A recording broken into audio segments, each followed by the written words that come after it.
Usai gagal dalam sengketa Pilpres di Mahkamah Konstitusi, DPP Partai PDI Perjuangan tegaskan akan tetap maju memperjuangkan hasil pemilu 2024 melalui Pengadilan Tata Usaha Negara atau PT-UN.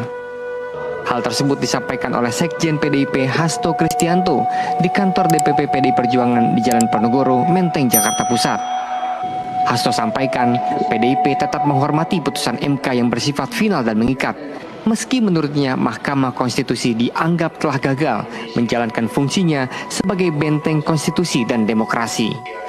Maka PDI Perjuangan menghormati keputusan MK dan akan terus berjuang di dalam menjaga konstitusi, memperjuangkan demokrasi, pelaksanaan pemilu yang demokratis, jujur dan adil, serta berjuang untuk menggunakan setiap ruang hukum termasuk melalui PT-UN. Udah? Kita nggak usah komentar hukum dulu sekarang. Ya. Kenapa kalau PT-UN itu kan sebenarnya cukup satu.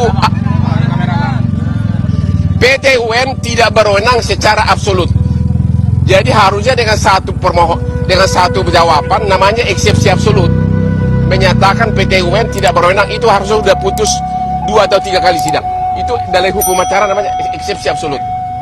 PT-UN tidak berwenang mengadili keabsahan pemilu dan hasil pilpres. Itu udah pasti itu. Itu namanya kewenangan absolut. Ya. Jadi sudah nggak ada masalah. Ya, makasih. Ayo bos. Yang pertama, proses hukum tentang pemilu ini udah selesai. Tentang pilpres tidak ada upaya hukum lagi, karena keputusan tentang hasil pilpres itu harus melalui Mahkamah Konstitusi. Kalau tidak ada perkara, Mahkamah Konstitusi memberitahu ke KPU bahwa tidak ada perkara, itu namanya konfirmasi.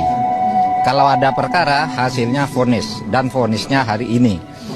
Oleh sebab itu ya kami menerima demi keadaban hukum, ya, karena keadaban hukum tuh ketika membuat hukum harus benar, ketika menegakkan hukum harus benar, ketika menerima putusan juga harus sportif.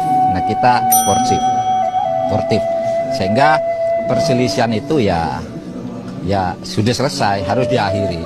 Kalau dikaitkan dengan kaidah agama di dalam usul fikih itu disebutkan begini, hukmul hakim yarfa'ul khilaf. Keputusan hakim itu menyelesaikan sengketa. Kamu suka atau tidak suka, harus diikuti putusan hakim. Dan kita ikut dalil itu. Mau berjuang terus, ada jalurnya sudah. Nah, kalau yang politik saya tidak tahu. Bukan, putar ulang. Korek telingamu, putar ulang. Itu dia.